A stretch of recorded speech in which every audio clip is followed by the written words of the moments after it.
Roxy, how are you feeling a few days after our midwinter spa day? Refreshed, hydrated, definitely more spiritual. Also, I want to do it again. We went at the beginning of Lent, so basically we were fasting from dry skin and sore muscles. Oh, I like that. Yeah. We do know Jesus was into mud masks.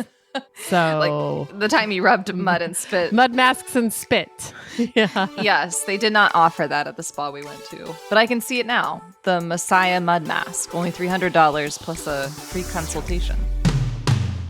From Religion News Service, this is Saved by the City, a podcast from two Christian women staying hydrated and holy in the hustle and bustle of New York. I'm Katelyn Beatty. And I'm Roxy Stone.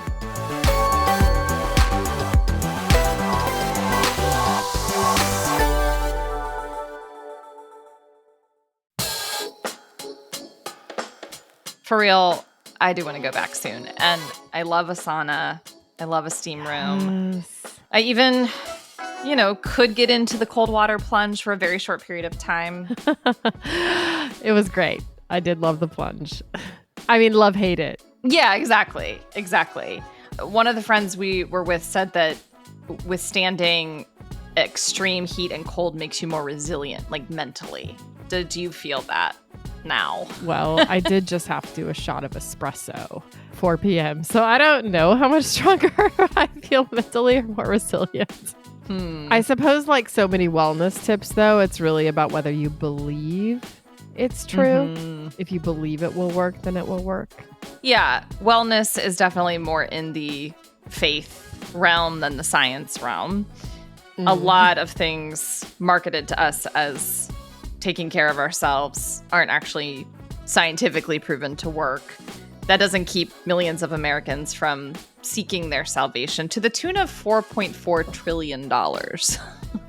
Like a year? I don't know, but it's still a lot. Just $4.4 trillion. In 2022, it was $5.6 trillion globally. Dang, that's a lot of mud masks. Jesus should start charging for those. What even is wellness? Do we have a definition? An agreed upon one? Well, what comes to your mind when I say wellness? Cleanses, like detoxifying cleanses.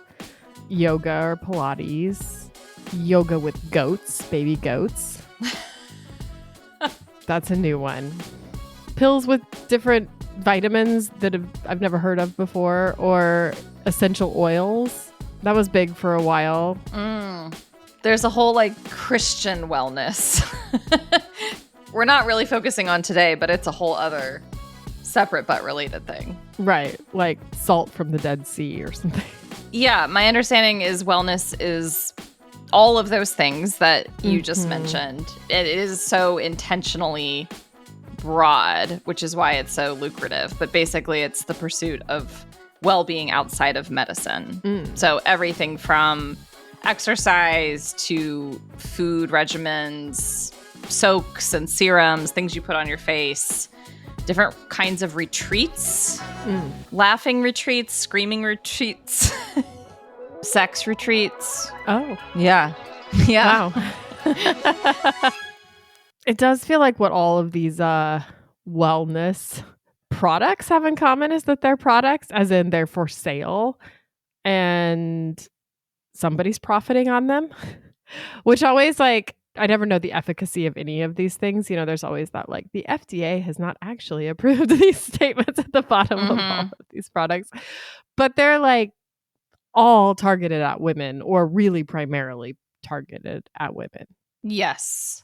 I mean, you don't have to scroll on Instagram for long to see something marketed to you, because the algorithm knows that we're white middle-class women living in an urban area and have disposable income, some kind of serum, pill, soak, mask. And sometimes I just am I'm just going to buy the thing. I feel worn down. Yeah, okay, you got me. Sure, I'll buy it because I'm just so tired of you suggesting it to me. The algorithm is good. Oh my gosh. What is something you've given into and bought? Okay, I really do like this product. And we are not getting paid. It's just a moisturizing facial cream from a brand called Ursa Major. And it's like the golden hour recovery cream, and it's super light and fluffy and like light green colored, which I'm sure is supposed to make you feel like, oh, this is green. I think it is actually just derived from natural plant products, and it works. I really like it. Do you put it on Doreen golden hour? Like it doesn't work otherwise?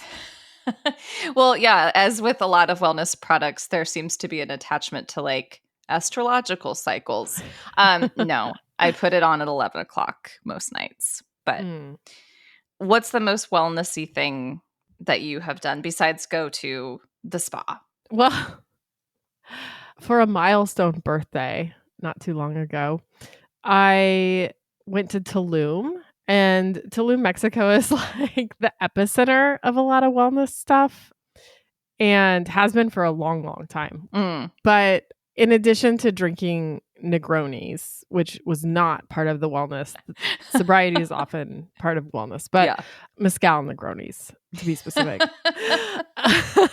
Anyway, so I did like first of all, a really amazing massage that definitely involved mud. This is a theme. And was kind of in like the rainforest, and there was like these showers that you went and washed in. And of course they talked about like the cleansing waters of this one pool that you would go in to wash the clay off. Like the pool of Siloam.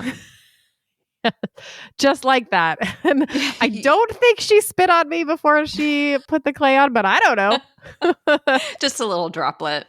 It was a great massage. And then afterwards we went to like this hut where, you know, there was kind of like some incense and it was very hot and we were supposed to kind of like really sweat a lot. I mean, it was sort of like a sauna, but culturally appropriative, which I feel like is like a kind of big part of the wellness industry too. Yes.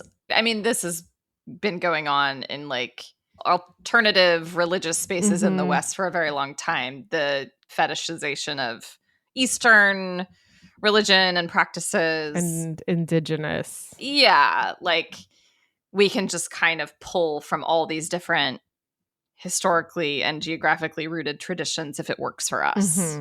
One of our reporters last year wrote a piece about how like we're over harvesting white sage because people are like trying to smudge their homes so much. Yeah. So that's another wellness thing. Yeah. I mean, it's obvious that part of what people are seeking beyond community and beyond kind of spiritual resources is just, I want to feel better.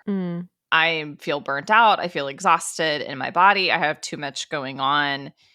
Women in particular, if they are working and raising children and also often shouldering like the household load, these wellness solutions come along and offer like a pathway out of that. And it helps that it's then shared among other women. It's like a marker of identity to like see your mom friends at Pilates or at Lululemon. I don't mean to stereotype these women. But part of the reason that I think we stereotype is because this whole industry is kind of built on an ideal and is built on a lot of insecurities about not being able to reach the ideal, which the ideal is usually like looking young, being really skinny, having money to pay for all of these things, like a status. So, I mean, this industry really preys on insecurities built on an unattainable ideal that's shoved in our faces constantly. Yeah, I think there's a real life question about whether wellness culture is just diet culture repackaged. Like, we kind of know that compared with 10 or 20 years ago, right? We don't want to promote weight loss in such a direct way or dieting in such a direct way because we don't want women to feel bad about their bodies and their size. But a lot of women are still internalizing a thinness ideal. So if we just go about it by packaging it more as self-care to do a fast or a juice cleanse or to essentially not have any caloric content, that's like a little bit more palatable to a lot of American women than is like Weight Watchers, right? Right. And of course, one of the queens of wellness culture is also famous for a diet of what, like lemons and paprika in hot water, or cayenne. Lemons and cayenne in hot water. Wasn't that her whole thing? Are you talking about Gwyneth? Mm-hmm. It's funny that you bring up Gwyneth, and we really can't have this conversation without talking about the OG women's wellness brand. Which has OG in it, actually. Yeah, if you spell it backwards, it's poog, which I think they should have gone with. So I have a little pop quiz for you about GOOP culture. Oh. We're all familiar with GOOP, this mega wellness brand launched by Paltrow in 2008.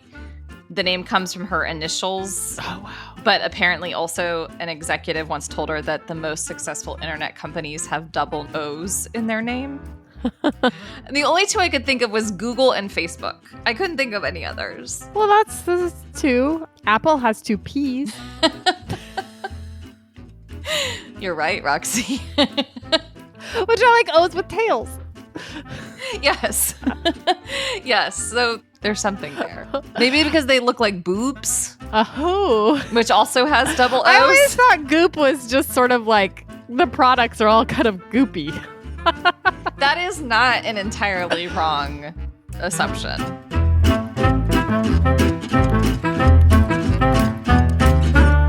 All right. Give it to me. Okay. I present to you a pop quiz, The World According to Goop. Get it? I do get it. Okay. So Goop has been through all these controversies and, headlines pretty much from the beginning. And one of the most famous controversies was about the Yoni egg, which was sold on the Goop website for $66.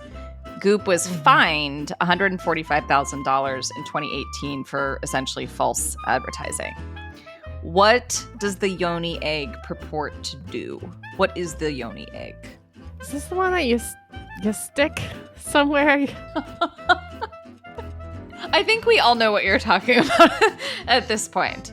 And that is the correct answer. So, great. Ding, ding, ding. I don't remember. Was it just supposed to regulate your cycle? Oh, it did all sorts of things, Roxy. Oh. It amped up your libido. It created a pH balance. This is from the marketing. It connects the second chakra, which is the heart, and your yoni for ultimate well-being. Also appropriative. Yes. I mean, that is the center of a woman, Okay, next question. Goop used to sell a spray on its website that would protect you from what? This is multiple choice.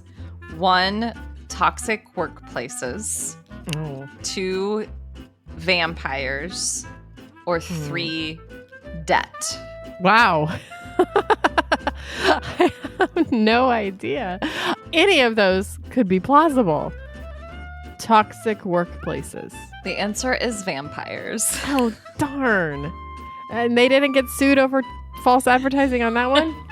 Oh, well, important detail. It's psychic vampires. So basically anything that sucks positive energy from you and gives you bad energy, the spray protects you from. So a toxic workplace. Yeah, I mean, I do actually think that would be a great place to use the vampire repellent spray. So partial credit. And finally, one of the weirdest products sold on the Goop website is a lamp made out of what food? Seaweed, almonds, or bread? I mean, the only one of those things I can imagine making a lamp is almonds. Is that your final answer? Just for the longevity? I guess that's not the right one. Seaweed would make a pretty lamp, but stinky. Yeah, I have questions about how the lamp is preserved. Okay. But it is something that they really sell on the website. Seaweed, almonds, or bread. Oh, seaweed. The answer is bread. Oh, man, that is the one I did not think it was. Well, because, bread is not typically a clean thing to have around in these parts. Yeah, it's a lamp made out of bread, and it's like a loaf, and it's $200. Do you plug it in? It's called the Batard bread lamp, and it has an LED light fixed in it. But it says it has a power cord with a dimmer switch. Great. And it's made from flour, salt, yeast, LED lights, and a power cord. I have a lot of questions about that. For sure. So you conquered the world according to GOOP. And so does our guest today, who we'll hear from later. Rina Raphael is the author of the book, The Gospel of Wellness, Gyms, Gurus, GOOP, and the False Promise of Self-Care. Our conversation with Rina is coming up.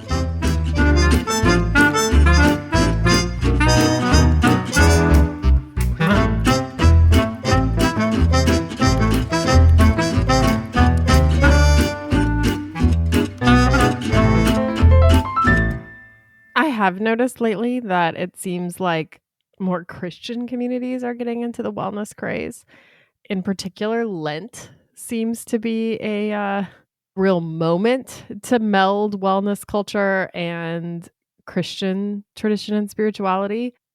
You know, because you can fast, you can cleanse during Lent, which makes your diet holy. Yeah, it seems like Lent is the church season that lends itself very naturally to like self-improvement or self-care. Like, does it feel like churches or Christian communities are kind of trying to tap into the wellness interest? At its best, the church has always had a contemplative mysticism side of it. And that is adjacent to or similar to some of the wellness practices. There is like a lot of ways that Christians have deprived the body in order to get closer to God or in order to experience, you know, maybe spiritual epiphany or empathy in a more bodily way with the poor, or even to have transformative spiritual experiences like visions. If you don't eat food for 3 days, you're going to start seeing stuff probably. I mean, a lot of the Christian mystics, like maybe they just had really low blood sugar, but that's a very modern scientific way to frame it. I remember reading that recent book on breathing. I think it's called Breath, which is not wellness, but sort of has that connection to, like, if you do this thing with your body, if you just breathe better, you know? Actually, I recommend the book. It's really great. But he talks a lot about how all of these different like religious traditions have like breathing practices, you know, including the Christian tradition with breath prayer. And that to me is like an example of a way that wellness and spirituality can in good ways be fused and in helpful ways be fused. But often the ways that I think that is true do not involve buying anything. Right. It strikes me that breath work, breath prayer, focusing on your breathing, literally everybody can do it and it costs you nothing. You don't have to go out and find the perfect product to fix the thing that feels bad or wrong inside of you. It is available to everybody. It also strikes me that something like fasting, even though we've critiqued how fasting is basically just repackaged diet culture in a lot of wellness culture, it's something that, again, a lot of religious traditions have as a kind of spiritual exercise. Anybody can do it. It's not about slimming down before a big event. It's about either physically realizing your dependence on God or remembering all the other fellow humans who do not have enough food to eat, and you're practicing solidarity. Is it okay, though, if you benefit personally from some of these practices? Like, you know, I think in some caricatures of Christian asceticism, it's basically like pain is good. Oh, yeah. It's supposed to be uncomfortable. You're supposed to identify with Jesus in his physical suffering as you physically suffer. You're not supposed to like it or benefit from it.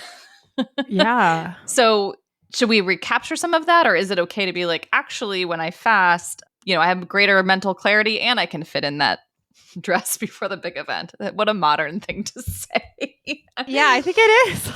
I don't know the answer for everyone for all time, but I think for me, I have not done a food fast for Lent or a food related fast for Lent for that reason. I feel like I would get something out of it that doesn't feel healthy to me, that it would distract from the purpose of it, or that it would sort of baptize something that might actually be like a little unhealthy.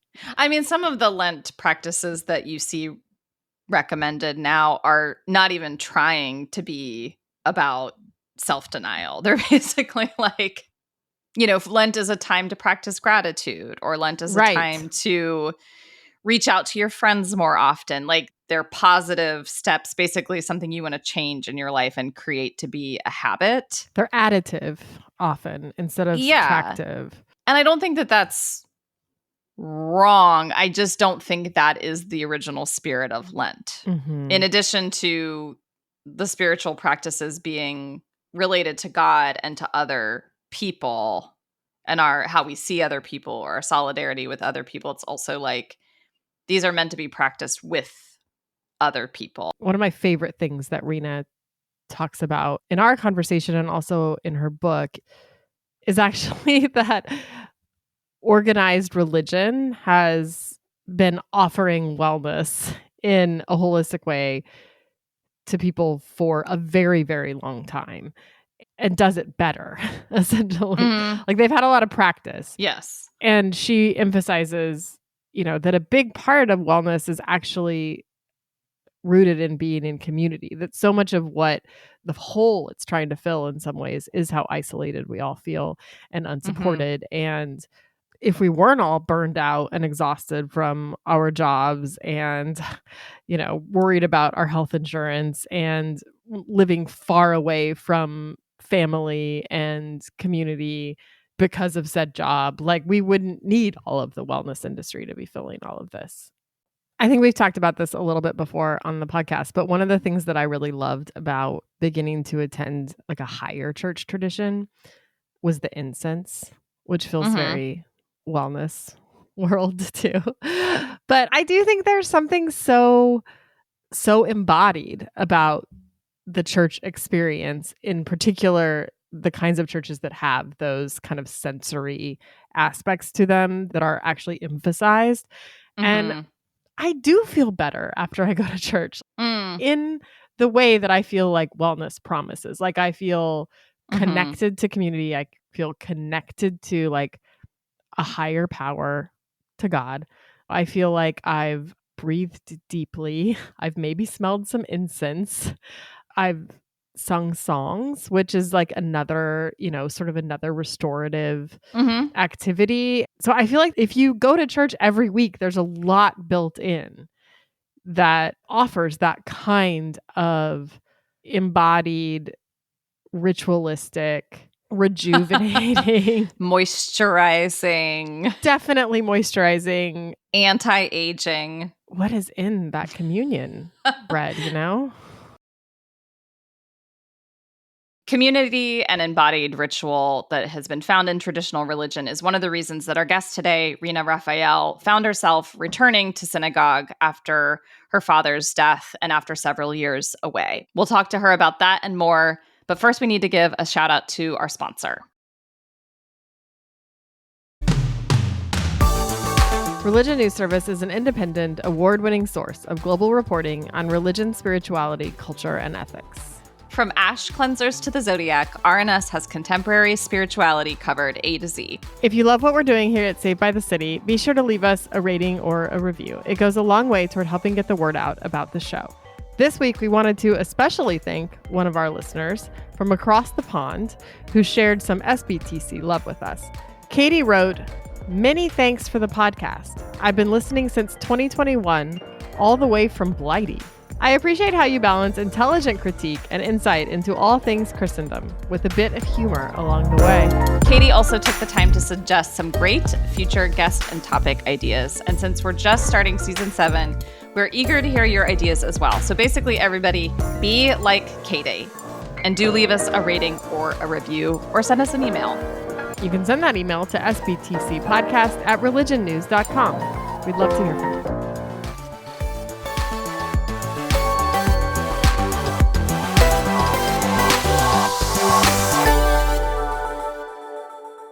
We are delighted today to be joined by Rina Raphael, author of the book, The Gospel of Wellness, Jim's Guru's Goop, and the False Promise of Self-Care. Thanks so much for being here, Rina. Hello.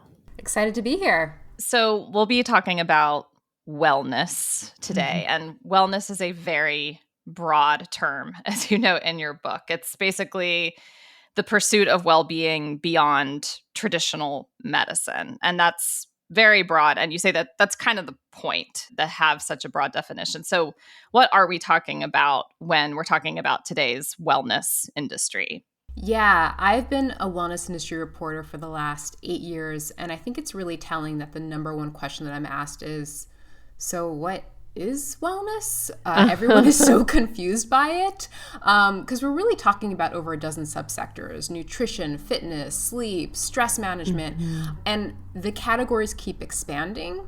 You know, wellness can now include skincare masks. So wellness could just as easily mean meditation and yoga as it does activated charcoal toothpaste. And that's kind of the problem. It's ever expanding and grabbing more and more sort of categories under its umbrella. Everyone wants to be a wellness company now, including like the automobile industry is now saying that they're involved in wellness. So the problem is that when something means everything, it starts to mean absolutely nothing. And that's where we are now. There is real wellness, and then there are all these pseudoscientific and crazy, silly things like CBD toilet paper that are now advertised to us. Okay, wait a minute. CBD toilet paper? Say more.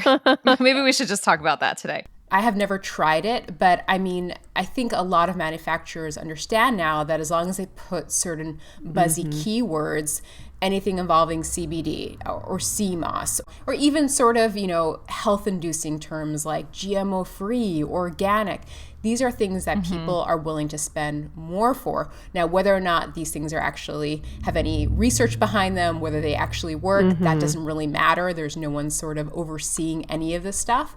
So as long as you put something as clean or natural, they just know that people are willing to fall for it. And that's kind of the problem. I am curious about the sort of mashing of wellness and spirituality as a category, because in some ways they make sense and in a lot of ways they really don't make sense.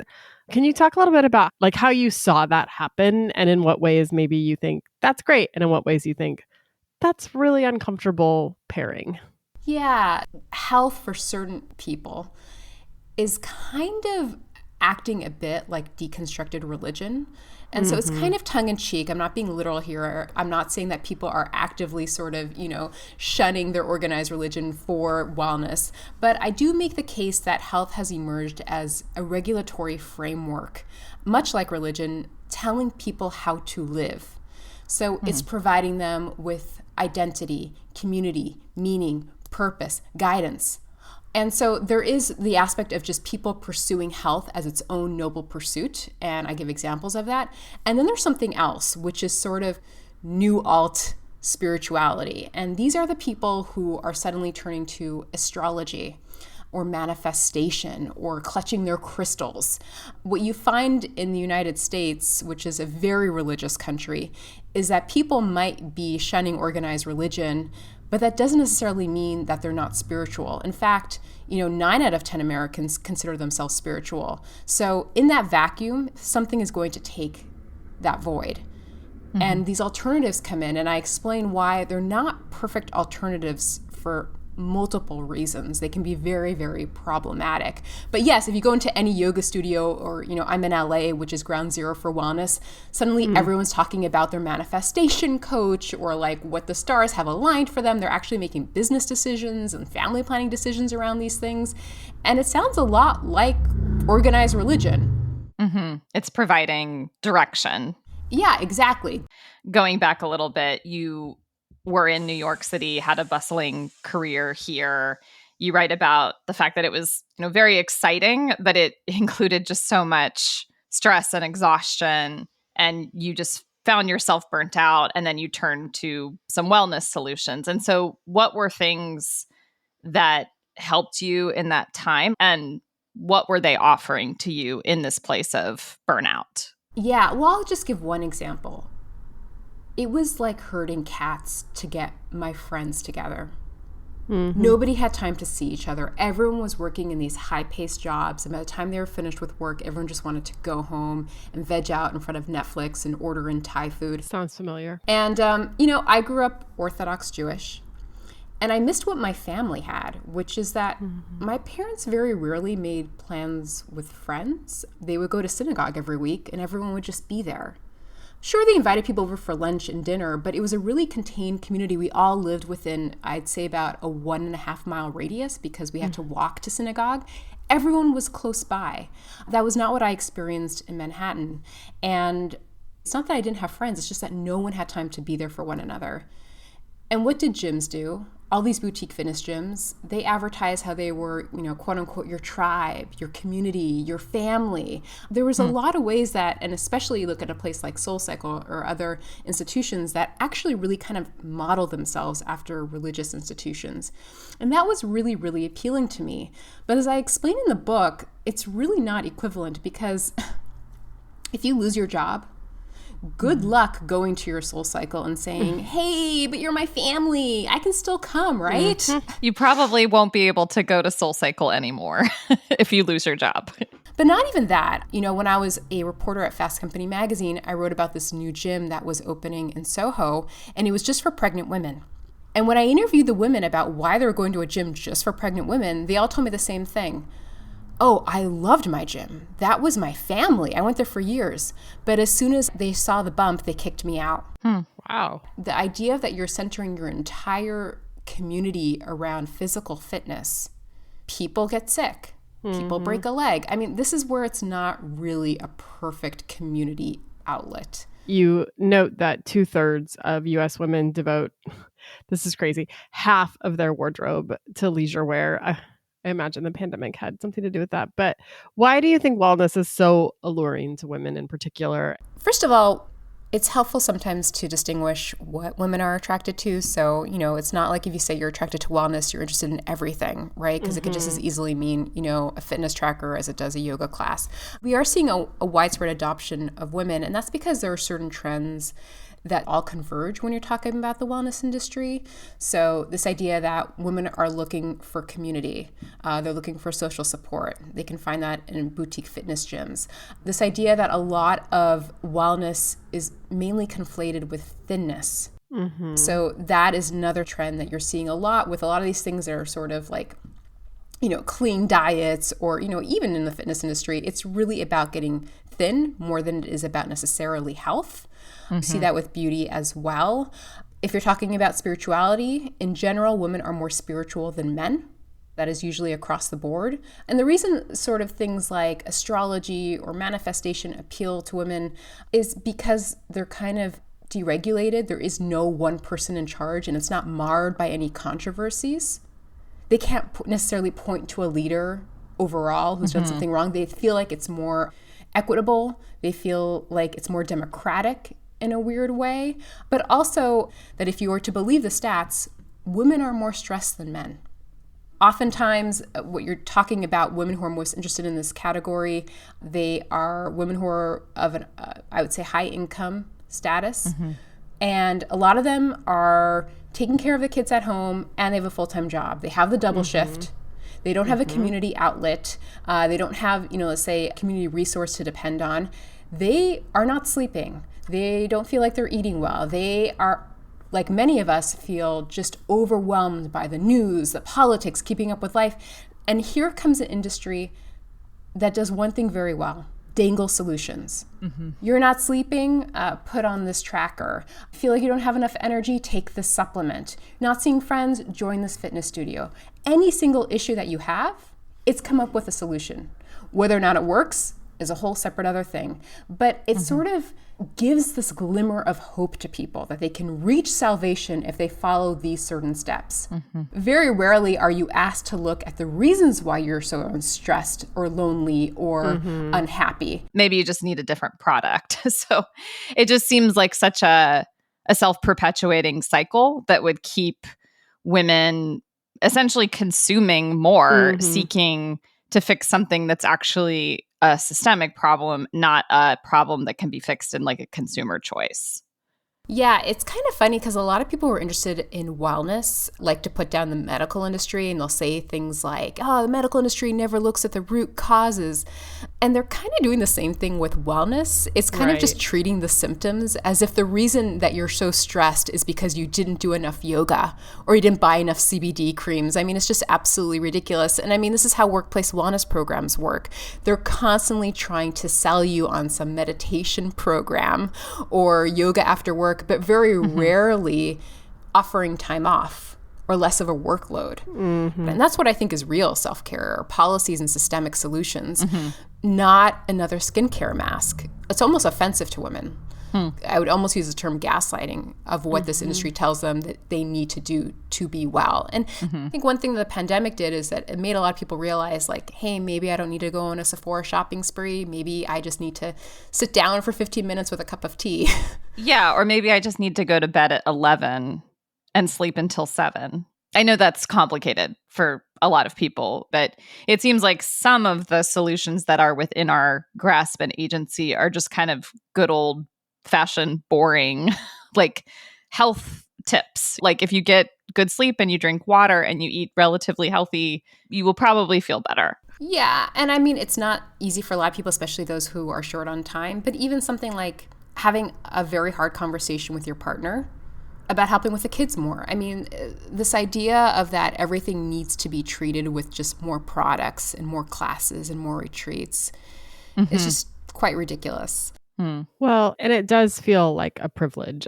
There's so much like class and race elements built into this too, where it's like, if you have the time, if you have the money, if you have the access, then you can be well. A lot of the people who probably really need a lot of self-care and wellness, and it's like they can't afford all of these things. They need health insurance or maternity leave or a living wage. Yeah, and sometimes it's not even about cost. It's sometimes more about time. You know, there's been so many initiatives around food deserts, around areas where people don't necessarily have access to fresh fruits and vegetables. And I can't tell you how many panels or talks I see where people are like, we just need to get them fresh fruits and vegetables. If you go to those areas of this country and just interview people and say, hey, we'll drop off all this fresh fruit and vegetables at your doorstep, they will tell you, and who's going to cook it? I'm working 2 jobs and I'm taking care of my kids. How am I going to cook all of this? The reason oftentimes fast food is the option for these people is because they're short on time. So I think sometimes people just don't think through what these people's lives are actually like and how hard it is for them sometimes. I've only been to a series of spin classes at my local Y, so it was not a fancy place at all. But my experience in those classes where everybody's really amped up and our teacher is super positive and energetic and encouraging us, like I totally got why it spoke to people's religious and spiritual dimensions and desires and that desire for community. But it's obvious that those places can only meet you so far, especially in places of difficulty, suffering. Rina, you talk in your book about your father's death in 2020 and realizing that, you know, what you needed in that time of grief really couldn't be found in a place like SoulCycle. So you say you returned to synagogue in that season. What did you find there? Why was that such a good place for you to be in that time? Yeah, I just think this idea of placing all of your values and all your self-worth in what essentially amounts to your body. I mean, you can almost say worshiping your body. It only goes so far. I mean, there are no communal rights for the passing of a family member, for having a child. There are all these things that to mark the sense of time, to commemorate milestones that you just can't get from a gym. Not even to mention the fact that I go into a class and I have maybe 10 or 15 minutes before the next class comes in. I mean, how much time do I have to be with these people? There is something to be said about how it's all focused on the physical that can be really, really lacking. And by the way, this is not just even the religious treatment of health. I found a lot of issues even within the alternative spirituality space. You know, everything that I found a lot of times within manifestation or astrology was really focused on the self. It was all about what the stars are going to tell me about some job offer. It was oftentimes about how I can build up my self-worth to get something that I really, really want in life. And very rarely, I mean, never did I see any of these sort of leaders talk about giving back, charity.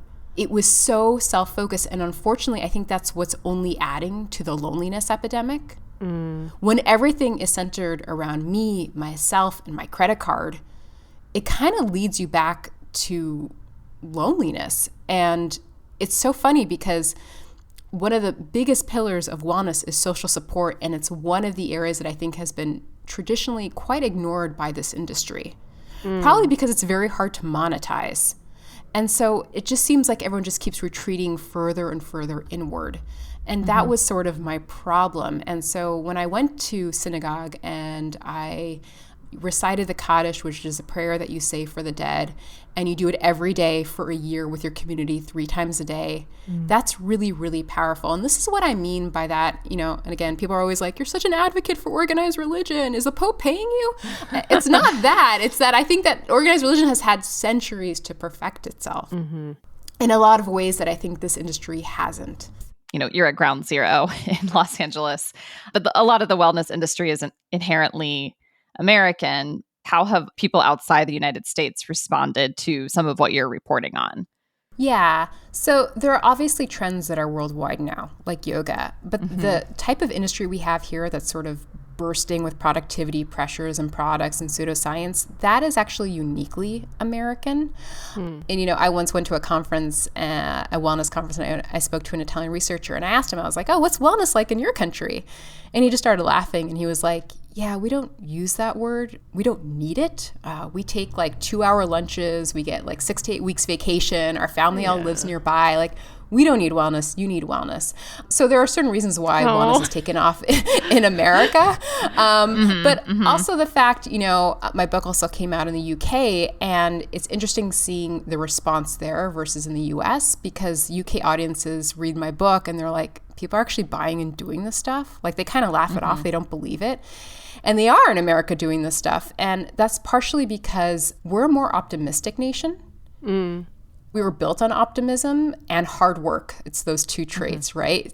And so, you know, we are the people that ventured out west to secure our golden fortunes. We built Hollywood, a dream factory. And so we very much want to believe that a supplement is going to make us feel better, that the CBD cream is going to solve our problems. We're naturally optimistic. But, you know, the dark side of optimism is gullibility. And so a bunch of different countries are sending all their supplements to us because they know we're going to buy it. And America, more than just loving to buy stuff, because we're a very consumerist nation, just loves an easy fix, and they want to believe in that easy fix. And so that's why you're seeing so many pseudoscientific items just popping off the shelves. Thank you so much for such a fascinating conversation, Rina. I know that our listeners will be really interested to hear about your findings and your book. So thank you. Yeah, thank you so much. That was great. Oh, well, thank you for having me. This was a lot of fun. Saved by the City is a religion news service production. The producer is Jay Woodward, and the consulting editor is Paul O'Donnell. We get production assistance from Julia Wyndham. Chaz Rousseau put together our look, and Martin Fowler wrote our theme music. We are Roxy Stone and Caitlin Beatty. Thanks for listening.